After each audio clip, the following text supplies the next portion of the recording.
लोगों को इकट्ठा होने से कि यहाँ कानून की व्यवस्था चरमरा जाएगी, जंतर मंतर पे भी आपको परमिशन नहीं मिलती, वहीं कई बदमाश लोग, ढोंगी लोग देश के करोड़ों लोगों को मारने के लिए कुंभ में इकट्ठा करते हैं। यह असंवैधानिक है। कुंभ में कौन सा और असंवैधानिक नहीं, अमानवीय है, प्राकृतिक है और झूठे ग्रंथ कथा कहानियां हैं। इनको आप आस्था के नाम पे ढो नहीं सकते। ये आस्था आस्था करके आप गुलामी की चादर कब तक ओढ़े रहेंगे? ये सारे के सारे उन कथा कहानियां, ग्रंथ और उन सारे सोकाल संत मंडलेश्वर फलाना शंकराचार्य कोई भी हो, वो देश को बेवकूफ नहीं बना सकता है। ये शासन का षड्यंत्र है, ये डेमोक्रेसी के खिलाफ है। फ्यूचर में ये खत्म होनी होगी। राइट टू असेंबल में क्या होता है, व्यवस्था में क्या होता है? जब मुझे इकट्ठा होना है, हम लोगों को इकट्ठा होना, हमें इंफॉर्मेशन देनी होती है ताकि पुलिस की व्यवस्था, पानी की व्यवस्था, कोई व्यवस्था सरकार की तरफ से हो। तो देश में आजादी के बाद एक संविधान बना, संविधान के हिसाब से देश में मानवीय व्यवस्था स्थापित होना जरूरी था। मानवीय व्यवस्था स्थापित होने के लिए संविधान है, न कि शासन स्थापित होने के लिए। आज जो भी सरकारें चल रही हैं या जिस तरह का एटीट्यूड है, वो एटीट्यूड व्यवस्था का नहीं है, शासन मानसिकता का है। शासन मानसिकता राजशाही में होती है, तानाशाही में होती है, व्यक्तिवाद में होती है, डेमोक्रेसी में नहीं होती। और न डेमोक्रेसी में चल सकती, मगर डेमोक्रेसी के नाम पे देश में शासन व्यवस्था है। शासन व्यवस्था वो होती है जहाँ चुपचाप फैसले लिए जाते हैं, लोगों की भागीदारी नहीं की जाती, पार्लियामेंट से सस्पेंड किए जाते हैं एमपी, और पार्लियामेंट में आपके चुने हुए प्रतिनिधि भी गूंगे बन जाते हैं, मदारी के बंदर बन जाते हैं, बोल नहीं सकते। उसका नाम शासन व्यवस्था होता है। इसलिए डेमोक्रेसी के नाम पे शासन व्यवस्था चल रही है। लगातार देश के लोगों को एक बात ध्यान में रखनी चाहिए, सरकार का कोई भी काम है, कोई भी पॉलिसी है, कोई भी कानून है, सुप्रीम कोर्ट का भी कोई फैसला है, तो सबको एक दृष्टि से आपको देखना चाहिए, क्या इसमें शासन की बू आ रही है या लोकतंत्र की व्यवस्था, हमारी भागीदारी की कोई इसमें आ रही है। और इसीलिए मैं कह रहा हूं, देश के अंदर राइट टू असेंबल, इकट्ठे होना सबका मौलिक अधिकार है, कोई दिक्कत नहीं है। मगर देश के किसान, मजदूर, देश के लोग जो व्यवस्था स्थापित करने के पक्ष में बोलना चाहते हैं और शासन के खिलाफ बोलना चाहते हैं, उनके लिए लगातार धारा 44 और धारा 163 दिल्ली में भी लगाई गई। और किसानों को तो दिल्ली के आसपास आने नहीं दिया गया। मजदूरों के और दूसरे लोगों की हिम्मत नहीं है कोई जंतर मंतर पे लंबे समय तक पूरा दिन कोई अपनी बात रख सके। और उसमें क्या है, परमिशन की जरूरत है। कौन है परमिशन देने वाले बदमाश?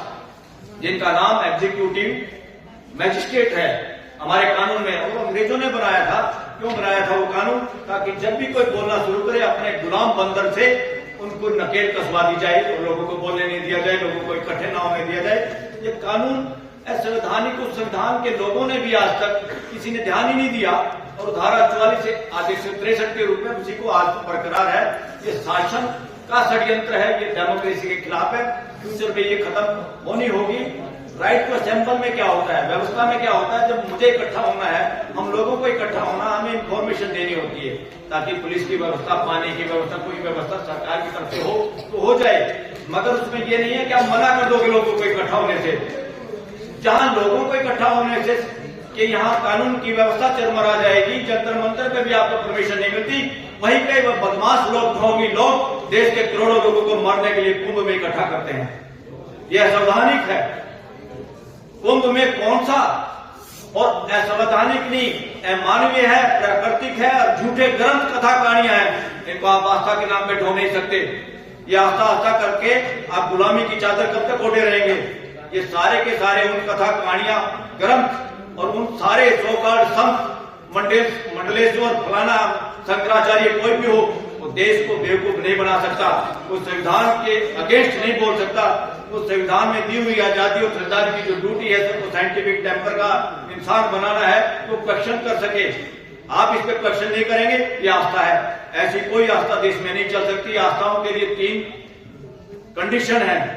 जो आस्था पे 3 कंडीशन में खरी उतरती है, उसको आप एब्सोल्यूट आस्था है, उसका अधिकार इस देश में, बाकी आस्था का अधिकार नहीं है।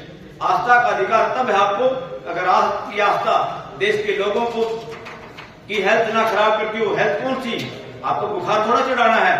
हेल्थ का मतलब है मानसिक हेल्थ। अगर आपको पंगु और नपुंसक बनाती है, मानसिक गुलाम बनाती है, आप बोलने से डरते हैं, आप क्वेश्चन नहीं कर सकते, आपको डर लगता है, तो ऐसी आस्था को जूते मारना पड़ेगा। और संविधान उसको जूते मारता है, असंवैधानिक है। तो जो आस्था आपको ये कहती है कि यहाँ एक बूंद पड़ी थी अमृत की, साथियों कितना असंवैधानिक है, प्राकृतिक है, यूनिवर्स के खिलाफ है ये बातें। कि सुर और असुरों की लड़ाई हुई। कौन असुर है? धरती पे कोई असुर नहीं है, सारे के सारे 800 करोड़ लोग एक जैसे हैं, सबका सॉफ्टवेयर एक जैसा है। ये कौन नॉनसेंस बात फैला रहा आज तक? असुर और सुरों की लड़ाई हुई और उसमें कोई जीत गया और झगड़ा हुआ, 4 बूंद गिर गई और उस बूंद का पानी चाह गिरा, बाकी धरती का क्या हुआ भाई? तो चारों बूंदे धरती इंडिया में गिरी। नॉनसेंस बातें करते हो, बकवास करते हो और अपने आप को शंकराचार्य और मंडेश्वर कहते हो, संत और बाबा कहते हो।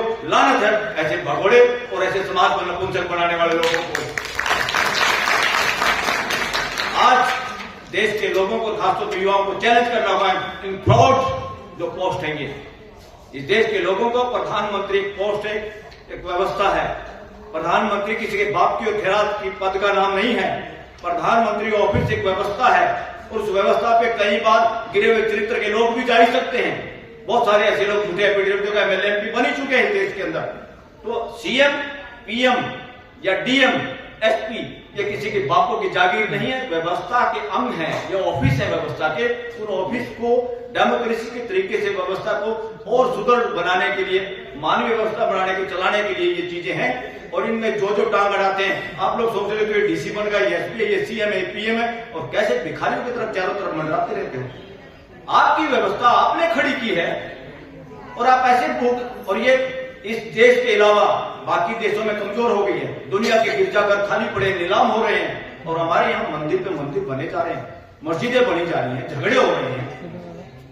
अगर पूरी दुनिया एक है, पूरी दुनिया सृष्टि का मूल मंत्र एक है, तो मंदिर को तोड़ के मस्जिद बनाओ, मस्जिद तोड़ के मंदिर बनाओ, ये क्या ड्रामेबाजी है? कौन है ये लोग? ये सौदागर है, व्यापारी लोग हैं, धंधा चला रहे हैं, कोई भी है।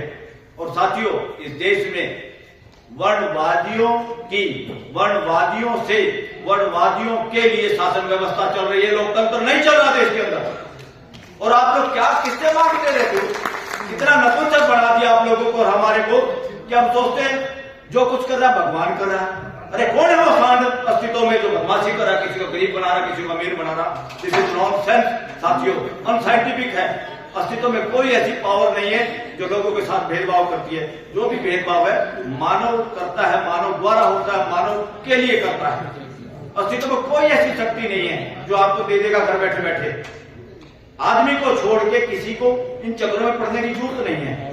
आदमी ही है जिसको समझ के करना होता, बाकी किसी को ना गौर ढूंढने की जरूरत, ना मंदिर मस्जिद जाने की जरूरत है, ना किसी सरकार और PM और संविधान का झंडा फहराने की जरूरत है। ये हमारी व्यवस्था है और हमें भाईचारा बढ़ाने के लिए, और देश के संविधान का एक ही मूल मंत्र है, आपका कानून, आपकी व्यवस्था, आपकी रिजर्वेशन पॉलिसी, आपका कुछ भी अगर उससे भाईचारा बंधुत्व अगर नहीं बढ़ता तो यही एक मूल मंत्र आम आदमी पहचान सकता है कि देश में डेमोक्रेसी है कि नहीं है, शासन चल रहा है। भाईचारा कम हो रहा है तो शासन चल रहा है। राजा बदमाशी कर सकता है, किसी एक के साथ प्यार और दूसरे के साथ दुलार अपनी सत्ता बढ़ाने के लिए। घर का बाप, घर का दादा अपने बच्चों के साथ, माँ बाप अपने बच्चों के साथ भेद कर ही नहीं सकता। वो व्यवस्था होती है, ये शासन व्यवस्था नहीं है। ये तानाशाही चल रही है देश के अंदर। साथियों एक दो बात और कह के फटाफट एक मिनट और लूंगा सिर्फ। हाँ बिल्कुल, वो मैंने पॉइंट एक लिखे थे ताकि मैं उनको आपको बता पाऊं।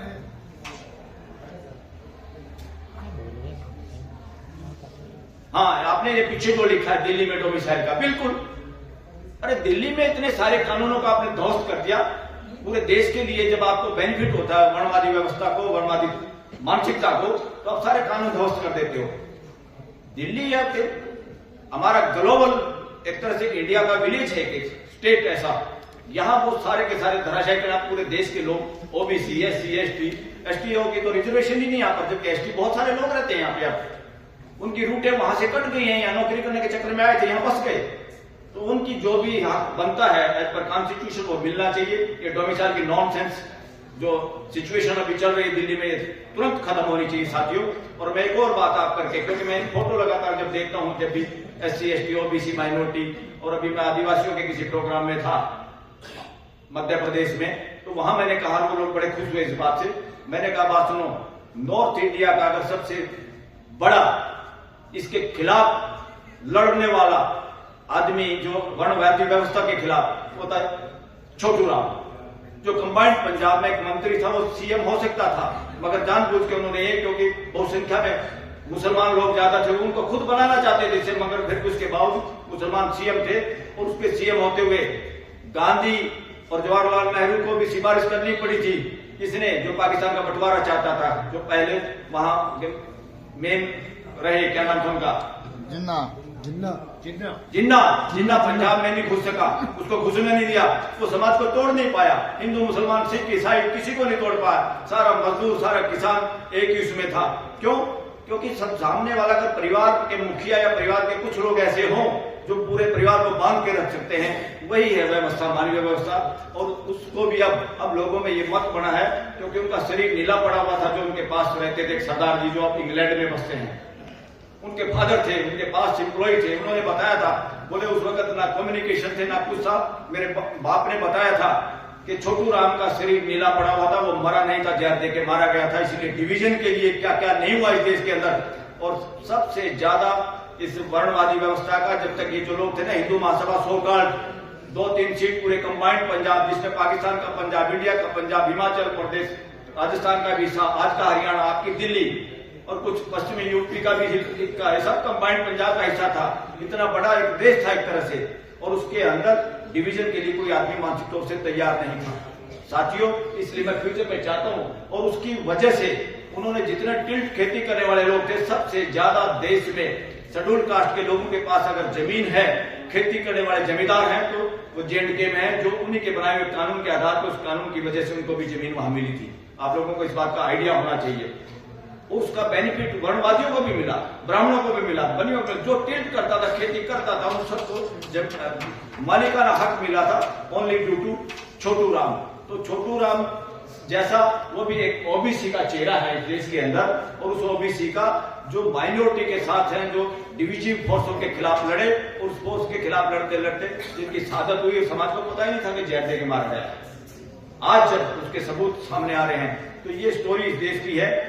देश में आदमी की पहचान नहीं हुई, अभी भी वर्णवाद, वर्णवादी ग्रंथ, वर्णवादी कहानियां सिलेबसों से गायब होने चाहिए यूनिवर्सिटियों से। और सारी किताबें किसी के घर में है, जूते मार के, लात मार के बाहर फेंक दो। हमने तो सारी किताबें, हरियाणा के लोगों ने तो ऐसी किताबों की आग बढ़ा ली, उससे तमाकू भर के हुक्का पी गए। तो ये करने की जरूरत है। जिस किताब में मानव में भेद बताया, वो सारी किताबें अमानवीय है, वो बदमाशी है, संवैधानिक है। ऐसी किताबों को जूते मारो, कहाँ की पूजा कर रहे हो, कहाँ के आप धार्मिक उनको पुस्तकें समझते हो। ये बदमाशी के अड्डे हैं, लगातार आपको गुलाम बनाने के अड्डे हैं। ऐसे अड्डों से बचो, और खुल के बोलने की जरूरत है, डरने की जरूरत नहीं है। कोई आस्था वास्ता का कोई केस इसमें नहीं चल सकता, क्योंकि 3 गाड़ी, public health, public order, public morality. Public morality क्या? जनता जब सारी की सारी उस बात को समझती है, जानती है, सूरज इधर निकलता है और कोई कहे सूरज नहीं निकलता, धरती घूमती है, और मूर्खता इन्होंने की थी फादर लोगों ने, ठेकेदार थे जो ईसाई धर्म के, कि धरती नहीं घूमती, और गैलीलियो को सजा सुनाती, सजाए मौत। हमारे जैसे लोग थे कुछ साथी, कहा इन मूर्खों से कहा लड़ाई लड़ते हो, बचे रहे तो ज्यादा काम कर पाओगे, नहीं तो सूली कितने लोग चढ़ गए। तो उसने कहा भाई मेरी गलती होगी, तुम्हारी गर्म ये जैसे भी बाइबल करती है ऐसे हो रहा, धरती नहीं घूम रही। तो क्या धरती घूमने से हटी? तो धरती के घूमने से